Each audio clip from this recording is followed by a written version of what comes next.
Doctor Rajaram sir ಅವರನ್ನು ಕೂಡ ಬಹಳ ಅತ್ಯಂತ ಪ್ರೀತಿಪೂರ್ವಕವಾಗಿ ನಾನು ಸ್ವಾಗತಿಸ್ತಾ ಇದ್ದೇನೆ. ಸೋಲಿ ಅವರು ಗೆಲ್ಲಿ ಅವರಿಗೆ ಅವರು ಎಂ.ಎಲ್.ಎ. ಆಗಲಿ, ಅವರು ಸಚಿವರಾಗಲಿ, ಅವರು ಶಾಸಕರಾಗಲಿ ಇರಲಿ, ಸಚಿವರಾಗದೇ ಇರಲಿ, ಆದರೆ ಅವರ ಅಭಿಮಾನಿಗಳು ಯಾವತ್ತೂ ಕೂಡ ಅವರನ್ನು ಬಿಟ್ಟುಕೊಡಲಿಲ್ಲ, ಇನ್ನೂ ಕೂಡ ಮುಂದೆ ಕೂಡ ಅವರನ್ನು ಬಿಟ್ಟುಕೊಡುವುದಿಲ್ಲ ಎಂಬ ಸಂಕಲ್ಪದಲ್ಲಿ ಇವತ್ತು ಜಿಲ್ಲೆಯಾದ್ಯಂತ ಅವರ ಅಭಿಮಾನಿಗಳು ಇವತ್ತು ವಿವಿಧ ಕಡೆ ಈ ಒಂದು ಕಾರ್ಯಕ್ರಮವನ್ನು ಮಾಡ್ತಾ ಇದ್ದಾರೆ. ಇವತ್ತು ರಮಣಾತ್ರಯವರ ಅವರ ರಾಜಕೀಯ ಜೀವನ ನಮಗೆಲ್ಲ ಪ್ರೇರಣೆ. ಅವರ ರಾಜಕೀಯ ಜೀವನದಿಂದಾಗಿ ಇವತ್ತು ನೂರಾರು ಮಂದಿ ಯುವಕರು ಇವತ್ತು ರಾಜಕೀಯದಲ್ಲಿ ವಿವಿಧ ಹುದ್ದೆಗಳಲ್ಲಿ ಅವರ ಆಶೀರ್ವಾದದಿಂದ ಇದ್ದಾರೆ.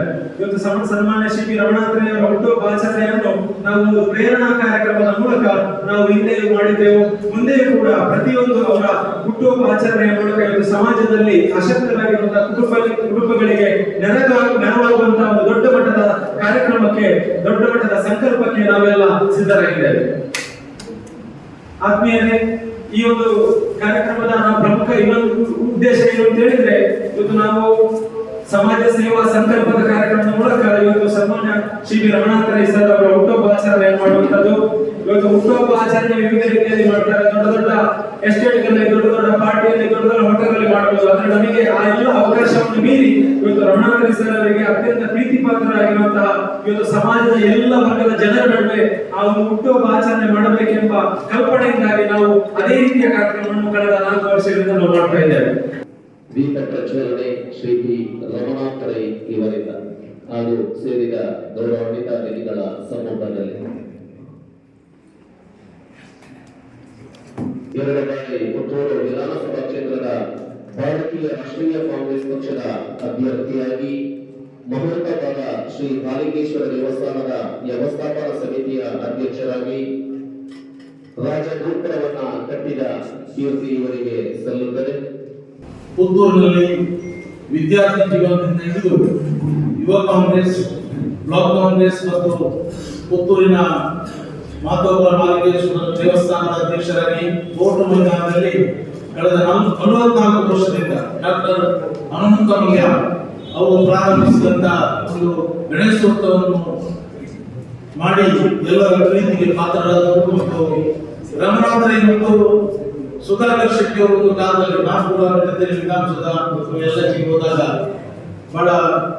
ಬಹಳಷ್ಟು ಕೆಲಸಗಳನ್ನು ರಮಣಾತ್ರಯವರು ಸುಧಾಕರ್ ಶೆಟ್ಟಿ ಅವರ ಮುಖಾಂತರ ಪುತ್ತೂರಿನ ಕೆಲಸವನ್ನು ಮಾಡಿದ್ದಾರೆ.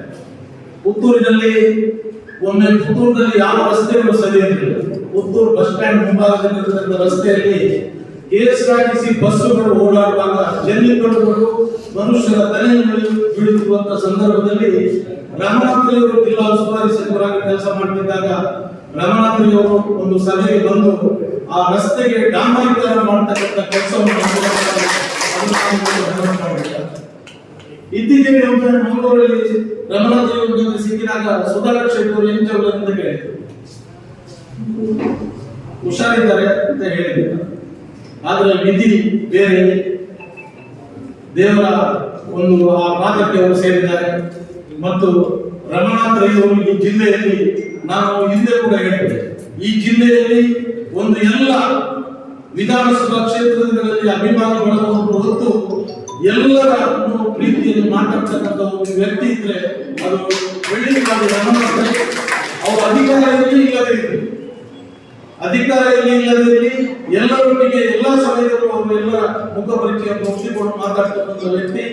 ಅವರು ಈಗ ಕಳೆದ ಸಲ ಸೋತಿರ್ಬೋದು, ಆದರೆ ಕರ್ನಾಟಕದಲ್ಲಿ ನಮ್ಮ ಸರ್ಕಾರ ಇದೆ. ಮುಂದಿನ ದಿನಗಳಲ್ಲಿ ನಮ್ಮ ಜಿಲ್ಲೆಯಲ್ಲಿ ಅವರು ಮತ್ತೊಮ್ಮೆ ಚುಕ್ಕಾಣಿ ಹಿಡಿದು ಈ ಜಿಲ್ಲೆಯಲ್ಲಿ ಮುಂದಿನ ವಿಧಾನಸಭಾ ಚುನಾವಣೆಯಲ್ಲಿ 9ಕ್ಕೆ 9 ಸ್ಥಾನ ಗೆಲ್ಲುವಂತಹ ಶಕ್ತಿಯನ್ನು ಪುತ್ತೂರಿನ ಶ್ರೀ ಮಾಲಿಂಗೇಶ್ವರ ಮತ್ತು ಎಲ್ಲ ನಮ್ಮತಕ್ಕಂಥ ದೇವರು ಅವರಿಗೆ ಶಕ್ತಿ ಕೊಡಿ ಅಂತ ಹೇಳಿ ಆ ನಿಟ್ಟಿನಲ್ಲಿ ಇಡೀ ಜಿಲ್ಲೆ, ರಾಜ್ಯದಲ್ಲಿ ಅವರದ್ದೇ ಆದ ದೊಡ್ಡ ಅಭಿಮಾನಿ ಬಳಗ ಇದೆ ಎಂಬುದರಲ್ಲಿ ಯಾರಿಗೂ ಸಂಶಯ ಇಲ್ಲ. ಒಳ್ಳೆಯ ಕೆಲಸ ಕಾರ್ಯಕ್ರಮವನ್ನು ಮಾಡಿಕೊಂಡು ಬರ್ತಾ ಇದ್ರು ಅಂತ ನಮಗೊಂದು ರೀತಿಯ ಬೇಜಾರಿದೆ. ಅವರು ಕೆಲವು ಸಂದರ್ಭಗಳಲ್ಲಿ ಚುನಾವಣೆಗೆ ಬಂಟ್ವಾಳ ಕ್ಷೇತ್ರದಲ್ಲೇ ನಿಂತು ನಾನು ಶಾಸಕನಾಗಿ ಮತ್ತೊಮ್ಮೆ ಕೆಲಸ ಮಾಡ್ತೇನೆ ಅಂತ ಹೇಳುವ ವಿಚಾರವನ್ನು ಬಿಟ್ಟು ರಾಜಕೀಯದಲ್ಲಿ ಈ ರಾಜ್ಯದಲ್ಲಿ ಸದಾ ಒಂದು ಮಿಂಚುವಂತ ವ್ಯಕ್ತಿಯಾಗಿ ರಮಣಾತ್ರ ಅನೇಕ ಸಂದರ್ಭದಲ್ಲಿ ಅವಕಾಶಗಳಿದ್ದರೂ ಆ ಅವಕಾಶಗಳನ್ನು ಪಡೆಯದೆ ಇಲ್ಲ ನಾನು ಬಂಟ್ವಾಳದಲ್ಲಿ ಚುನಾವಣೆ ನಿಲ್ಲುತ್ತೇನೆ ಎನ್ನುವಂತಹ ವೇದನೆ. ಯಾಕಂತಂದ್ರೆ ಅವರಿಗೆ ಅವಕಾಶಗಳಿವೆ. 2-3 ಈ ರಾಜ್ಯದ ಅತ್ಯುತ್ತಮವಾದ ಹೇಗೂ ರಾಜಕಾರಣಿ, ಅದರ ಜೊತೆಗೆ ಅಧಿಕಾರದಲ್ಲಿ ಇರುವಂತಹ ಅವಕಾಶಗಳಿದ್ದರೂ ಅದನ್ನು ಉಪಯೋಗ ಪಡಿಸಲಿಲ್ಲ. ಇದರಿಂದ ನಷ್ಟ ಆದ ಯಾರಿಗೆ ಅಂತ ಹೇಳಿದ್ರೆ ರಮನಾಥಯ್ಯವರಿಗೆ ನಷ್ಟ ಆಗಲಿಲ್ಲ, ಈ ಜಿಲ್ಲೆಯ ರಾಜಕಾರಣಕ್ಕೆ ತುಂಬಾ ನಷ್ಟ ಆಯಿತು. ಇದನ್ನು ಯಾರಿಗೆ ತುಂಬಿಸಲಿಕ್ಕೆ ಸಾಧ್ಯ ಆಗುವುದಿಲ್ಲ. ಅನೇಕ ಸಂದರ್ಭದಲ್ಲಿ ನಾವು ಆಲೋಚನೆ ಮಾಡುವಾಗ ಆ ಒಂದು ನಾಯಕತ್ವದಿಂದ ಅವರು ಹಿಂದೆ ಬಿದ್ದಾಗ ಈ ಜಿಲ್ಲೆಯಲ್ಲಿ ಒಂದು ಕಾಂಗ್ರೆಸ್ ಪಕ್ಷದಲ್ಲಿ ಅರಾಜಕತೆ ಮೂಡುವಂತ ಸಂದರ್ಭಗಳಾಯಿತು. ಒಂದು ಕಡೆ 7 ಸಲ ಸೋಲುವಂಥದ್ದು, ಇನ್ನೊಂದು ಕಡೆ 6 ಸಲ ಸೋಲುವಂತ ಸಂದರ್ಭಗಳು ರಮನಾಥಯ್ಯವರಿಗೆ ನಾಯಕತ್ವ ಸಿಗದಿದ್ದಾಗ ಈ ಪರಿಸ್ಥಿತಿ ನಿರ್ಮಾಣ ಆಯಿತು ಅಂತ ಹೇಳಿದ್ರೆ ನಾನು ಇಲ್ಲಿ ಉಲ್ಲೇಖ ಮಾಡ್ತಾ ಇದ್ದೇನೆ. ಅದಕ್ಕಾಗಿ ಇವತ್ತು ಯಾಕೆ ಉಲ್ಲೇಖ ಮಾಡ್ತೇನೆ ಅಂತ ಹೇಳಿದ್ರೆ, ಮುಂದಿನ ದಿನಗಳಲ್ಲಾದರೂ ರಮನಾಥಯ್ಯವರು ಈ ಜಿಲ್ಲೆಯ ನಾಯಕತ್ವವನ್ನು ವಹಿಸಿಕೊಳ್ಬೇಕು. ಈ ಜಿಲ್ಲೆಯ ನಾಯಕತ್ವವನ್ನು ಈ ಜಿಲ್ಲೆಯ ಕಾಂಗ್ರೆಸ್ ಪಕ್ಷಕ್ಕೆ ಅವರು ಸೋತಿದ್ದಾರೆ, ಅದು ಬೇರೆ ವಿಚಾರ, ಆ ಕ್ಷೇತ್ರದ ಜನರ ವಿಚಾರ ಇರಬಹುದು. ಆದ್ರೆ ಈ ಜಿಲ್ಲೆಯಲ್ಲಿ ಸುಳ್ಯದಿಂದ ಹಿಡಿದು ಇವತ್ತು ಪುತ್ತೂರಿನಿಂದ ಹಿಡಿದು ಬೆಳ್ತಂಗಡಿ, ಬಂಟ್ವಾಳ, ಮಂಗಳೂರು, ಅದು ಯಾವುದೇ ಭಾಗದಲ್ಲಿ ಆದರೂ ರಮನಾಥಯ್ಯಗಿರುವಷ್ಟು ಅಭಿಮಾನಿಗಳು, ರಮನಾಥಯ್ಯವರ ರಾಜಕಾರಣವನ್ನು ಒಪ್ಪುವಂತವರು ಬೇರೊಬ್ಬ ಈ ಜಿಲ್ಲೆಯಲ್ಲಿ ಇಲ್ಲ. ಈಗ ಹಿರಿಯರಾದ ವೀರಪ್ಪ ಇಲ್ಲಿ ಜನಾರ್ದನ ಪೂಜಾರಿ ಹಾಸ್ಟೆಲ್ ಕನ್ನಡಿಸರ ವಿಚಾರವನ್ನು ನಾನು ಹಿರಿಯ ರಾಜಕಾರಣಿಗಳ ವಿಚಾರ ಒಂದು ಸೈಡ್ ಬೇರೆ, ಅದು ಆ ಕಾಲದಲ್ಲಿ ಅವರ ರಾಜಕಾರಣ ಒಂದು ರೀತಿಯಲ್ಲಿ.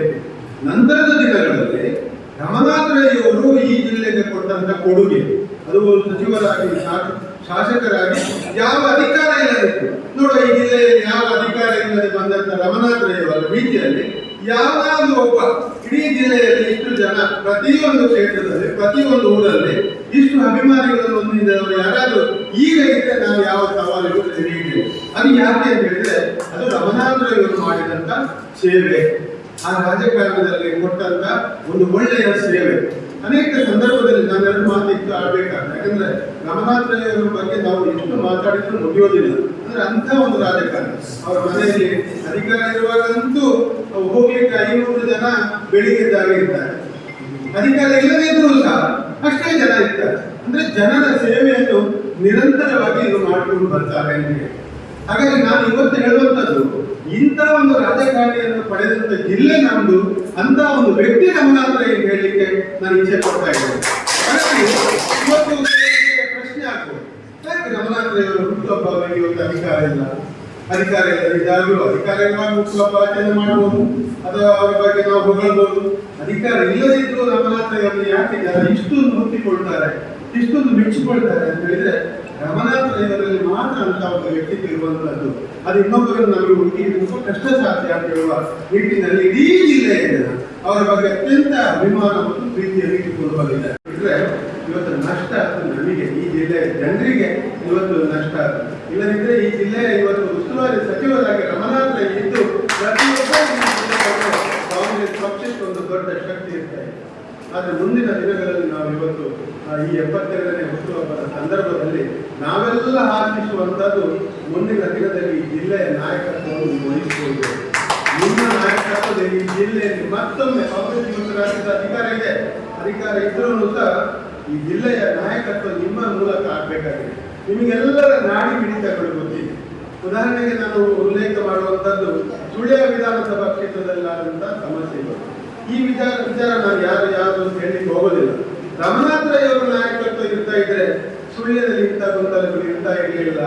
ಅಲ್ಲಿ ಏನು ತೊಂದರೆ ಆಯಿತು, ರಮನಾಥಯ್ಯವರು ಅದರ ನಾಯಕತ್ವವನ್ನು ವಹಿಸಿಕೊಳ್ಳುವಾಗ ತಡವಾಯಿತು ಮತ್ತು ಅದು ಸರಿಯಾಗಿ ಜಾರಿಗೆ ಬರಲಿಕ್ಕೆ ಸಾಧ್ಯವಾಗಲಿಲ್ಲ ಅಂತ ಹೇಳುವ ಒಂದು ಉದಾಹರಣೆ. ಇಂಥದ್ದು ಈ ಜಿಲ್ಲೆಯಲ್ಲಿ ಅನೇಕ ಉದಾಹರಣೆಗಳನ್ನು ನಾವು ಪ್ರತಿನಿತ್ಯ ಗಮನಿಸ್ತಾ ಇದ್ದೇವೆ. ಹಾಗಾಗಿ ಮುಂದಿನ ದಿನಗಳಲ್ಲಿ ಈ 72ನೇ ಹುಟ್ಟುಹಬ್ಬದ ನಂತರದ ದಿನಗಳಲ್ಲಾದರೂ ರಮನಾಥಯ್ಯವರಿಗೆ ಅವರಿಗೆ ಎಲ್ಲ ಅಧಿಕಾರಗಳನ್ನು ಅನುಭವಿಸಿ ಗೊತ್ತಿದೆ. ಮುಖ್ಯಮಂತ್ರಿಯನ್ನು ಮಾತ್ರ ಅವರು ಆಗಬೇಕಾಗಿತ್ತು ಹೊರತು ಮಾಡಿದರು. ಇನ್ನೊಂದು ಅಧಿಕಾರ ಸಿಕ್ಕಿದ್ರೆ ಹೇಗೆ ಅಂತ ಹೇಳಿ ನೋಡುವಂಥದ್ದು ಏನಿಲ್ಲ. ಆದ್ರೆ ಈ ಜಿಲ್ಲೆಯ ಮಟ್ಟಿಗೆ ಒಂದು ಸಮರ್ಥ ನಾಯಕನಾಗಿ ನಿಮ್ಮ ಬಗ್ಗೆ ಸಾವಿರಾರು ಲಕ್ಷಾಂತರ ಮಂದಿ ಅಭಿಮಾನಿಗಳಿದ್ದಾರೆ. ನಿಮಗೆ ಯಾವಾಗಲೂ ಶುಭಾಶಯವನ್ನು ಹೇಳುವವರಿದ್ದಾರೆ. ನಿಮ್ಮ ಒಳ್ಳೆತನವನ್ನು ಗುರುತಿಸಿದಂತ ಲಕ್ಷಾಂತರ ಮಂದಿ ಇದ್ದಾರೆ. ಅದೆಲ್ಲವೂ ಇವತ್ತು ಈ ಹುಟ್ಟುಹಬ್ಬದ ಸಂದರ್ಭದಲ್ಲಿ ನಾವೊಮ್ಮೆ ನೆನಪು ಮಾಡಿಕೊಳ್ತಾ ಇದ್ದೇವೆ. ನಿಮಗೆ ಮುಂದಿನ ದಿನಗಳಲ್ಲಿ ದೇವರು ಒಂದು ಒಳ್ಳೆಯ ಸ್ಥಾನ ನಿಮಗೆ ಸ್ಥಾನ ಬೇಕಾಗಿದೆ, ನಮಗೆ ಬೇಕಾಗಿದೆ, ಅಂದ್ರೆ ಈ ಜಿಲ್ಲೆಯ ಜನರಿಗೆ ಬೇಕಾಗಿದೆ. ಅಧಿಕಾರ ಒಂದು ಕಡೆ, ಸರ್ಕಾರ ನಮ್ಮದಿರುವಾಗ ನಿಮ್ಮ ನಾಯಕತ್ವದಲ್ಲಿ ಪ್ರತಿಯೊಂದು ಕ್ಷೇತ್ರದಲ್ಲೂ, ಪ್ರತಿಯೊಂದು ವಿಧಾನಸಭಾ ಕ್ಷೇತ್ರದಲ್ಲೂ ಕಾಂಗ್ರೆಸ್ ಪಕ್ಷಕ್ಕೆ ಒಂದು ದೊಡ್ಡ ಶಕ್ತಿಯನ್ನು ನೀಡುವಂತ ಕೆಲಸ ನಿಮ್ಮ ಮೂಲಕ ಆಗಬೇಕಾಗಿದೆ ಅಂತ ಹೇಳುವಂಥದ್ದು ಆಶಯ. ನಮ್ಮ ಪುತ್ತೂರು ವಿಧಾನಸಭಾ ಕ್ಷೇತ್ರದಿಂದ ಶ್ರೀ ಮಾಲಿಕೇಶ್ವರ ದೇವರ ಸಂಪೂರ್ಣವಾದ ಅನುಗ್ರಹ ಇರುವುದರ ಮೂಲಕ ನಡೆಯುತ್ತದೆ. ಇವರಿಗೆ ಈ ಕ್ಷೇತ್ರದ ಈ ತಾಲೂಕಿನ ಈ ಜನತೆಯ ಮುಂದೆ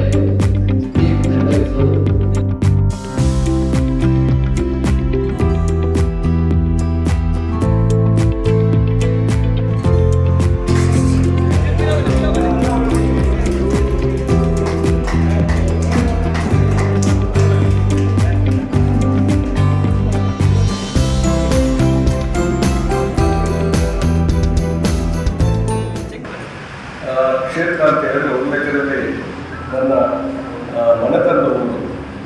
ಕೆಲವು ಸಾರಿ ಪ್ರಶ್ನೆಗಳು ಕೇಳ್ತಾರೆ ನನ್ನ ಸ್ನೇಹಿತರು ಮತ್ತು ನೀವು ಮುಖಂಡರು, ನೀವು ಪುತ್ತೂರಲ್ಲಿ ಯಾಕೆ ಊರಿಗೆ ನಿಲ್ಬಾರ್ದು ಅಂತ ಹೇಳಿದ್ರೆ, ನಾನು ಹೇಳಿದೆ ಪುತ್ತೂರು ನನ್ನ ಕುಟುಂಬದ ಊರು ಹೊರತು ನನ್ನ ರಾಜಕೀಯ ಜನ್ಮಭೂಮಿ ಕ್ಷೇತ್ರ ಪುತ್ತೂರು ಅಲ್ಲ. ಯಾರೋ ಅವರಿಗೆ ಹೇಳ್ತಾರೆ, ಅದನ್ನು ತಪ್ಪಾಗಿ ತಿಳ್ಕೊಳ್ತಾರೆ. ನಾನು ಬಂಟ್ವಾಳ BRD ಬ್ಯಾಂಕಿನ ಅಧ್ಯಕ್ಷನಾಗಿ ಅದೆಷ್ಟು ವರ್ಷಗಳ ಕಾಲ ಸಾಮಾಜಿಕ ಪರಿಸ್ಥಿತಿ ಬದುಕಿದವರು. ನಾನು ನಿಂತರೆ ಬಂಟ್ವಾಳ, ಮತ್ತೊಂದು ಕಡೆ ನಾನು ಹೋಗುವುದಿಲ್ಲ ಅಂತ ಹೇಳೋದನ್ನು ಹೇಳಿದ್ದೇನೆ. ಇದು ಸತ್ಯ. ಆದರೆ ಒಂದು ಸತ್ಯ, ನನಗೆ ಪ್ರೀತಿ ಮಾಡುವವರು ಪುತ್ತೂರಲ್ಲಿದ್ದಾರೆ, ಉಲ್ಲದಲ್ಲಿದ್ದಾರೆ, ಬೇರೆ ಬೇರೆ ಕ್ಷೇತ್ರದ ಮಂಗಳೂರಲ್ಲಿದ್ದಾರೆ. ಬಹುಶಃ ನಾನು ಅಪೇಕ್ಷೆ ಪಡುವಂಥದ್ದು ಏನು ಅಂತ ಹೇಳಿದರೆ, ನಾನು ಎಲ್ಲಿದ್ದೇನೆ ಅಲ್ಲಿ ನಾನು ದಿನ ಮಾಡುವ ನಾವು ಒಂದು ಹೇಳ್ತೀನಿ. ನಾನು ಬಹುಶಃ ನಾವು ರಾಜಕೀಯ ಮಾಡೋದಾದರೆ ನಾವು ಜನರ ಜೊತೆ ರಾಜಕೀಯವನ್ನು ಮಾಡಬೇಕು.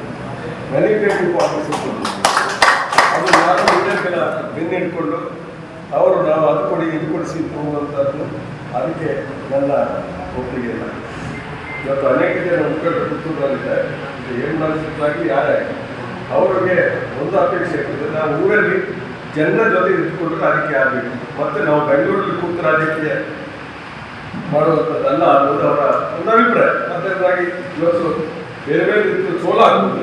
ಆದರೆ ಅದರಲ್ಲಿ ನನ್ನ ಸಂತೋಷ ಇದೆ ಅನ್ನುವಂಥ ಮಾತನ್ನು ನಾನು ಹೇಳಲಿಕ್ಕೆ ಭಾಳಷ್ಟು ಜನ ಸುಳ್ಯದಲ್ಲಿದ್ದಾರೆ, ಪುತ್ತೂರಿನಲ್ಲಿದ್ದಾರೆ, ಬೇರೆ ಕಡೆ ಎಲ್ಲ ಇದ್ದಾರೆ. ಆದರೆ ಬಹುಶಃ ನಮ್ಮ ಜಿಲ್ಲೆಯ ಒಳ್ಳೆಯ ಕಾರ್ಯಕರ್ತರನ್ನ ಸೃಷ್ಟಿದಂಥ ಒಂದು ಜಿಲ್ಲೆ. ಇಲ್ಲಿ ಯಾರು ಇಷ್ಟು ಜನ ಕಾರ್ಯಕರ್ತರು ನಿಮ್ಮಲ್ಲಿ ಯಾರಿಗೂ ಕೂಡ ನಾನು ಹೇಳುವುದಿದೆ, ನಮ್ಮಲ್ಲಿ ಒಂದು ವಿಸಿಟಿಂಗ್ ಕಾರ್ಡ್ ಮತ್ತು ಒಂದು ಲೆಟರ್ ಪ್ಯಾಡ್ ಇಲ್ಲದಂಥ ಜನ ಇದ್ದರೆ ಅದು ನೀವು ದಕ್ಷಿಣ ಕನ್ನಡ ಬೇರೆ ನಾವು ಸೋತಿರ್ಬೋದು. ಒಂದು ಕಾಲದಲ್ಲಿ ಈ ದೇಶದಲ್ಲಿ ಲೋಕಸಭೆಯಲ್ಲಿ ಕಾಂಗ್ರೆಸ್ ಸೋತಾಗ ದಕ್ಷಿಣ ಕನ್ನಡ ಜಿಲ್ಲೆಯಲ್ಲಿ ಕಾಂಗ್ರೆಸ್ ಗೆದ್ದಿತ್ತು ಅನ್ನೋದನ್ನು ಕೂಡ ನಾವು ನೆನಪು ಮಾಡಬೇಕು. ಇವರು ಇಲ್ಲಿ ಅಲ್ಪಸಂಖ್ಯಾತ. ಬಹುಶಃ ಷಾಯಿಮ್ಮ ಮುಖಾರಿಯವರ ತತ್ವ ಕೊಟ್ಟರು ಕಾಂಗ್ರೆಸ್ ಓಟ್ ಮಾಡಬೇಕು. ಆ ಕಾಲದಲ್ಲಿ ಆ ತತ್ವನ ಧಿಕ್ಕರಿಸಿ ಎಲ್ಲಾದ್ರೂ ಓಟು ಕಾಂಗ್ರೆಸ್ ಕೊಟ್ಟಿದ್ರೆ ಅದು ದಕ್ಷಿಣ ಕನ್ನಡ ಜಿಲ್ಲೆ ಅಲ್ಪಸಂಖ್ಯಾತ ದಕ್ಷಿಣ ಜಿಲ್ಲೆಯಲ್ಲಿ MLA ಕೂಡ ಅಷ್ಟೇ. ಮಂಗಳೂರಿನಲ್ಲಿ 8 ಜನ MLA ಇದ್ರೆ ಬೇರೆ ಬೇರೆ ನಮ್ಮ ಉಡುಪಿ ಮಂಗಳೂರು ಹೊಂದಿದ್ದಾಗ ಎಲ್ಲ ಕಡೆ ಶಾಸಕರು ಕಡಿಮೆ ಇದ್ದಾಗ ದಕ್ಷಿಣ ಕನ್ನಡ ಎಲ್ಲ ಶಾಸಕರು ಕಾಂಗ್ರೆಸ್ ಅವರಿದ್ದರು, ಎಲ್ಲ ಶಾಸಕರು ಕಾಂಗ್ರೆಸ್ ಅವರಿದ್ದರು. ಬಹುಶಃ ಆ ಒಂದು ಹಿನ್ನೆಲೆ ಇದೆ. ಮುಂದಿನ ದಿವಸಗಳಲ್ಲಿ ದೇವರು ಅದನ್ನ ಅನುಗ್ರಹಿಸ್ತಾರೆ ಅನ್ನೋ ನನಗೆ ಮಾತನ್ನ ನನಗೆ ಹುಟ್ಟುಹಬ್ಬದ ಒಂದು ಕಾರ್ಯಕ್ರಮವನ್ನು ನಾನು ಪ್ರೀತಿದ್ದಾರೆ. ಈಗ ಫರೂಕ್ ಅವರು ಹೇಳಿದ್ರು, ನಮ್ಮ ಹೆಣ್ಣಾಸಕರು ಫರೂಕ್ ಅವರು ನಮ್ಮ ಒಬ್ಬ ಪ್ರೀತಿಯ ಒಬ್ಬ ಯುವಕ, ಸಾಮಾಜಿಕ ಮತ್ತು ಮುಂದೆ ಹೋಗ್ಬೇಕು ಅಂತ ಅಪೇಕ್ಷೆ ಪಡೋದು. ನಾನು ಮೊದಲ ಸ್ಥಾನದಲ್ಲಿ ಇರುವಂತ ವ್ಯಕ್ತಿ ಅಂತ ಹೇಳ್ತಕ್ಕಂಥ ಮಾತನ್ನು ನಾನು ಹೇಳಿದ್ದೀನಿ. ಇವತ್ತು ಅವರಿಗೆ ರಾಜ್ಯ ಮಟ್ಟದ ಅವಕಾಶ ಆಗಿದೆ. ಮುಂದಕ್ಕೆ ಅದಕ್ಕೂ ಹೇಳ್ತಕ್ಕಂಥ ಸ್ಥಾನ ಅವರಿಗೆ ಸಿಗಲಿಕ್ಕೆ ಇದೆ ಅಂತ ನಾವೆಲ್ಲರೂ ಕೂಡ ಬಹುಶಃ ನಮಗೆ ಸಿಕ್ಕಿದ ಅವಕಾಶ ಸದುಪಯೋಗ ಮಾಡಿಕೊಂಡು ಸಮಾಜಕ್ಕೆ ಹೆಚ್ಚನ್ನು ಕೊಟ್ಟು ನಮಗಾಗಿ ಸ್ವಲ್ಪವನ್ನು ಉಳಿಸಿಕೊಳ್ಳುವಂತ ಕೆಲಸವನ್ನು ನಾವು ಮಾಡುವ ಅಂತ ಹೇಳ್ತಕ್ಕಂಥ ಮಾತನ್ನು ಹೇಳಿ